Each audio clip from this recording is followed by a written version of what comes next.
Hello, Hindi की इस class में एक बार फिर से आप लोगों का स्वागत है। बीए फाइनल के पेपर फर्स्ट में हम लोग पढ़ रहे थे खंड काव्य शंबुक।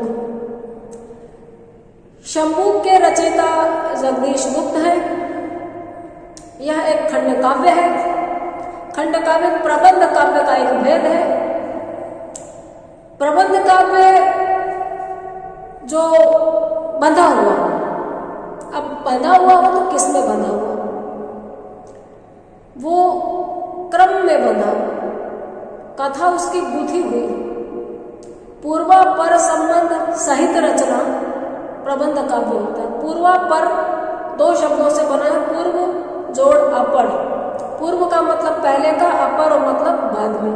पहले और बाद की घटना जिसमें क्रमिक रूप से जुड़ी हुई हो, गुथी हुई हो, उसको प्रबंध काव्य कहते हैं। पूर्वा पर संबंध रहित रचना मुक्तक काव्य को कहते हैं। देखिए, नाम भी है प्रबंध, बंधा हुआ मुक्तक जो मुक्त है।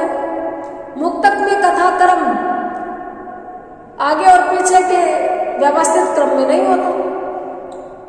बिहारी शब्द से मुक्तक है। हर दोहा अपने आप में एक अलग बात कहता है। किसी भी दोहे को पहले या बाद में पढ़ने की कोई बाध्यता नहीं है। लेकिन साकेत, प्रिय प्रवास, रामचरितमानस, ये सब प्रबंध काव्य है। प्रबंध काव्य में अध्याय, सर्ग या कांड, उच्छ्वास, इन सारे नामों के माध्यम से कथा गुथी हुई होती है। एक के बाद दूसरे को पढ़ना पड़ता है। और हमारे सिलेबस में चूंकि खंड काव्य चल रहा है, प्रैक्टिकली शंबुक चल रहा है, तो थ्योरी में इसको पढ़ना पड़ेगा कि खंड काव्य क्या है। और खंड काव्य चूंकि प्रबंध काव्य का भेद है, तो काव्य के बनावट के आधार पे जो रूप होते हैं वो हमारे सिलेबस में है।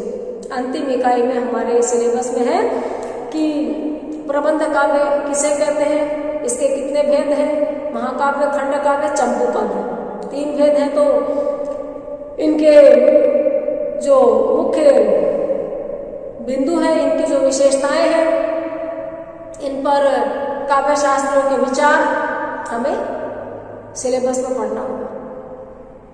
मतलब सिर्फ शंबुक पढ़ने से काम नहीं चलेगा। जैसे कि और स्पष्ट हम कर ले, आधुनिक काल हमारा फाइनल ईयर का सिलेबस है, तो आधुनिक काल को कई भागों में बांटा गया है। भारतेंदु युग, द्विवेदी युग, प्रगतिवाद, प्रयोगवाद।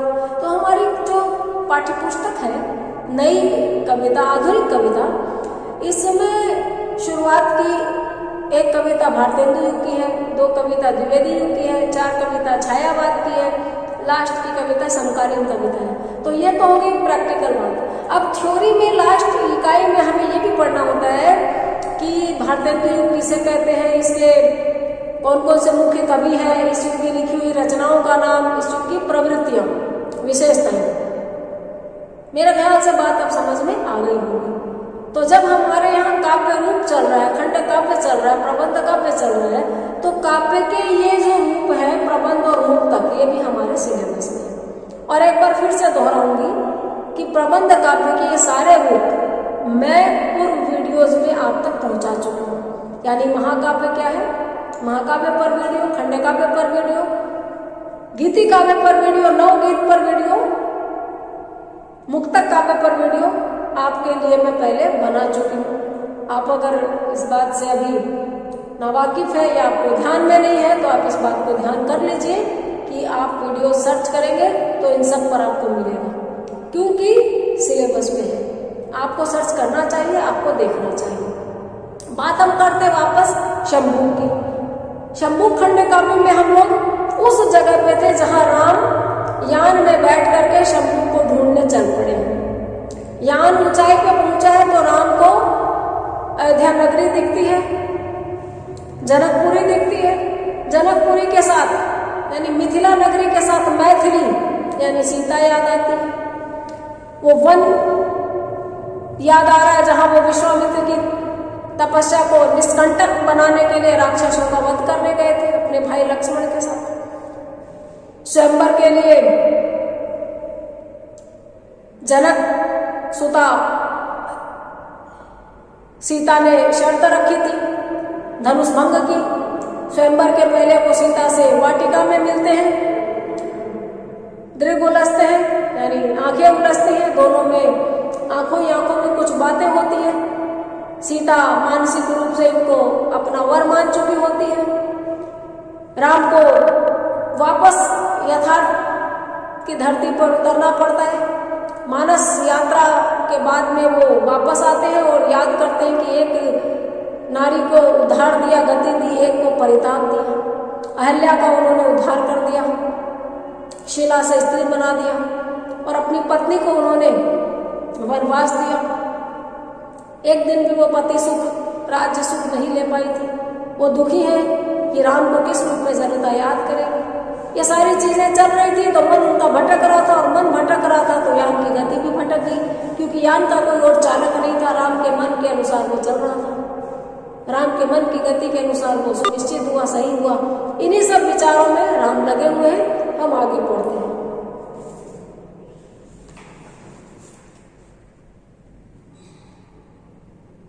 वाटिका में प्रथम दर्शन दृगों का उलझाव, पर अविचल शिथिल अंचल मुग्धता का भाव, साथ दृग मुख कर उठाकर डालना जयमाल, पैर छूने में झिझकना कांपना बेहाल। राम याद कर रहे हैं स्वयंवर को, सीता के साथ उनका जो विवाह हुआ था उसके बाद जो दृश्य था वो याद आ रहा है। वाटिका में प्रथम दर्शन दृगों का उलझाव, पर अविचल शिथिल अंचल मुग्धता का भाव। ये पंक्तियां हम लास्ट वीडियो में कर चुके थे।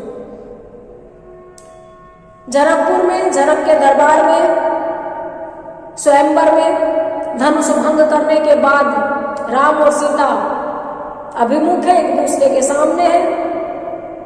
जयमाल डाली गई है, साथ दृग मुख कर उठाकर, दृग मुख और कर, चेहरा, आंखें और हाथ उठाकर डालना जयमाल, तीनों देख करके जयमाल डाली है सीता ने।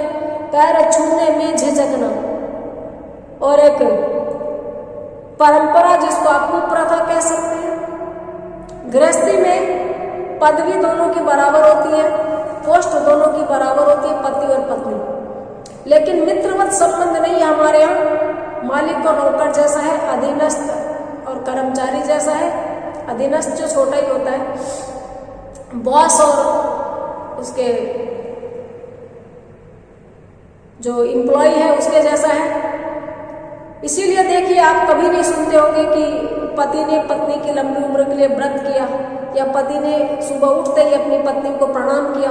लेकिन मैं गांव में और अपने घर में बहुत लोगों को देखती हूँ जो उठते ही पति के पैर छूते हैं। इसका मतलब एक बड़ा है, एक छोटा है।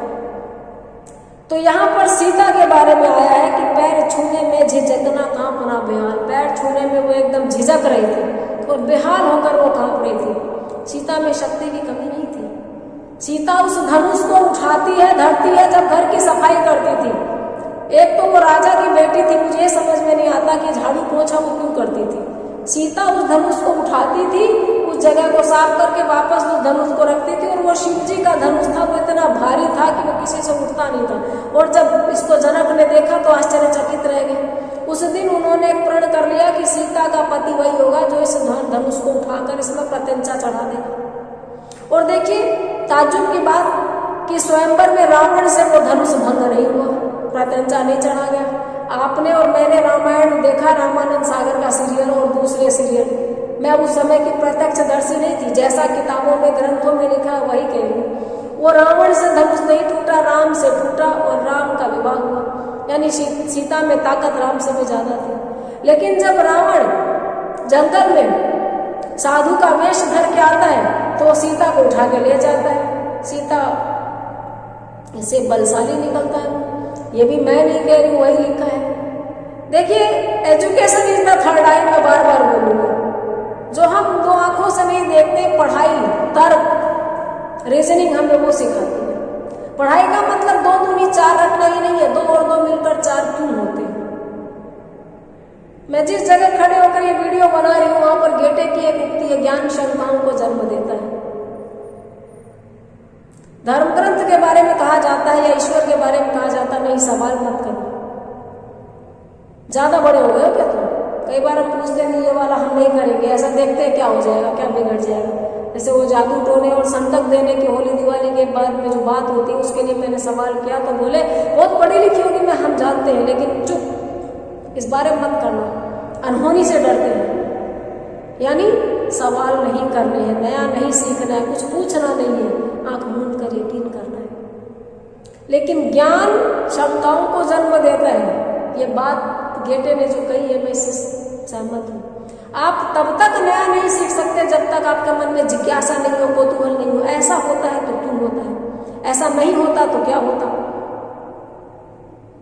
मुझे पता है मेरी बात आप लोगों को नापसंद आती है, लेकिन आपको पसंद आए वही बोलने के लिए पढ़ाना शुरू नहीं किया है। जो सच है, जो सही है वो बोलना है। तो तर्क, सवाल, ऐसा है तो क्यों है, ऐसा नहीं होता तो क्या होता, ये करना चाहिए। इसलिए मैंने ये बात कह दी कि धनुष भंग का ये प्रसंग मुझे इस रूप में विचलित करता है कि सीता उसको तोड़ सकती थी, रावण नहीं तोड़ पाया।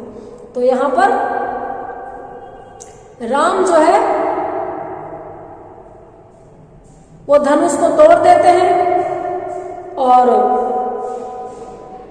सीता शर्त के अनुसार वरमाला डालती है, जयमाला डालती है, लेकिन पैर छूने में झिझक रही है और शर्म के मारे बेहाल कांप रही है। शास्त्रीय भाषा में कहूं तो स्त्री सुलभ लज्जा, स्त्री में जन्मजात लज्जा नहीं होती है, कंडीशनिंग, सोशल कंडीशनिंग। जब सामने हमें जो कुछ भी दिखाया, बताया, पढ़ाया जाता है, उसके अनुसार उसको शर्म आना सीखने में आ जाता है, वो सीख जाती है।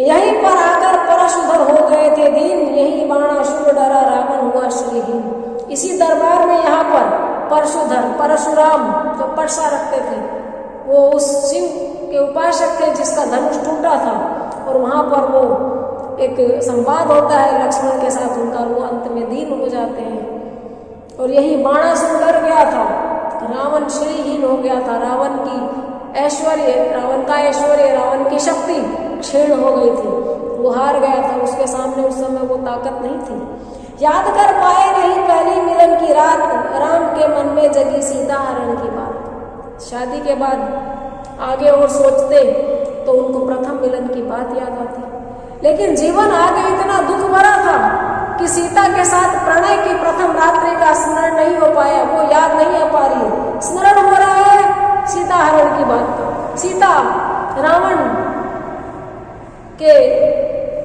जरिए उनसे दूर हो गई। चित्रकूट निवास का आया उलट कर ध्यान, तभी पुष्पक यान दक्षिण को हुआ गतियान।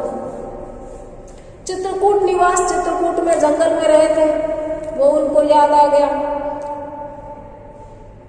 उलट कर ध्यान आया, और तब पुष्पक विमान दक्षिण दिशा को गतिमान हुआ। पुष्पक विमान चला दक्षिण दिशा की तरफ, जो जिधर राम सोचते उस तरफ से वो चल पड़ता है। उभरने रह लगा दुख में समस्त अतीत, गया इस क्रम में न जाने समय कितना बीत। रुक करके रह करके दुख भरा अतीत सामने आ गया। अब पुराने दोस्त से मिलते हैं या नए लेकिन घनिष्ठ दोस्त से मिलते हैं, और अगर सिलसिला चल पड़ा अतीत को बताने का, तो एक के बाद एक उमड़ घुमड़ के अतीत के काले साए अस्तित्व पर छा जाते हैं।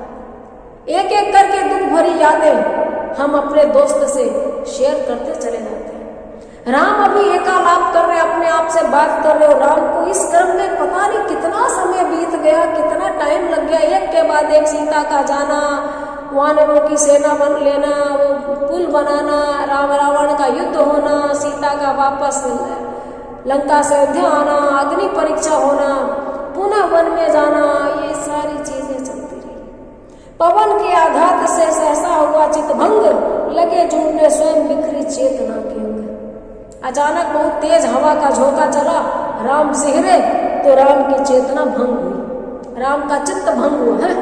अरे यार क्या क्या सोच रहे थे, बहुत देर तक उलझन में लगे रहे। हम भी कई बार सोचते चले जाते, लेकिन कोई लोहे का गेट है अगर घर में, उसको खच कर करके देर तक किसी ने खोला तो हमारा ध्यान टूटता है, या कोई डोरबेल बजी या फोन की घंटी बजी तब हमारा ध्यान भंग होता है।